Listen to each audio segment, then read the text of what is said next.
Ebuka fixait le sol poussiéreux sous ses pieds, incapable de lever les yeux vers sa sœur.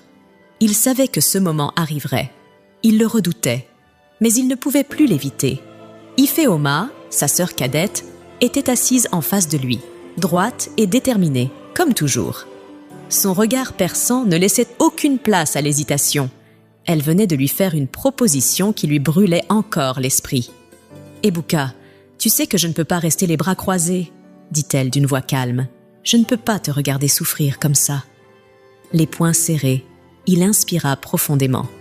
Depuis des années, il se battait pour sa famille.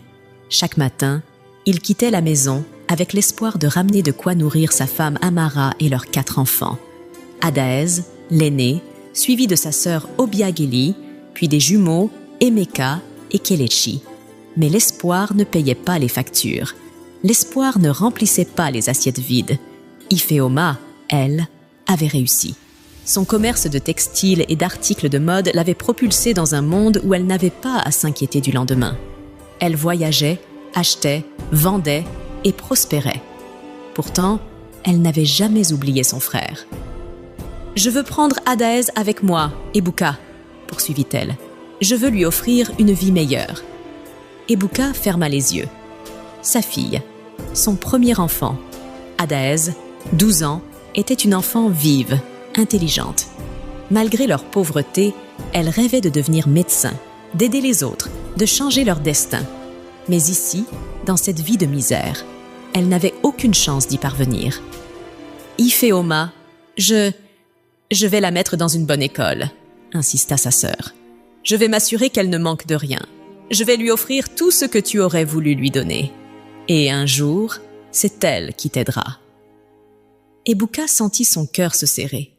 Il regarda Amara, qui écoutait en silence. Ses yeux étaient pleins de larmes, mais elle ne disait rien. Elle savait, tout comme lui, qu'il n'avait pas le choix.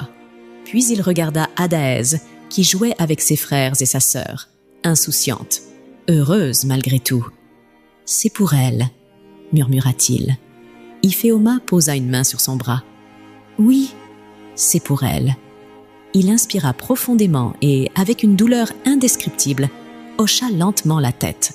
« D'accord. » Un silence lourd tomba sur la pièce. Ifeoma acquiesça, un mélange de satisfaction et de tristesse dans le regard. Ebuka venait de faire le choix le plus difficile de sa vie. Et pourtant, au fond de lui, il savait que c'était le bon. La nuit était tombée depuis longtemps quand Ebuka et Amara décidèrent d'appeler leur fille aînée. Adaez entra dans la pièce, un peu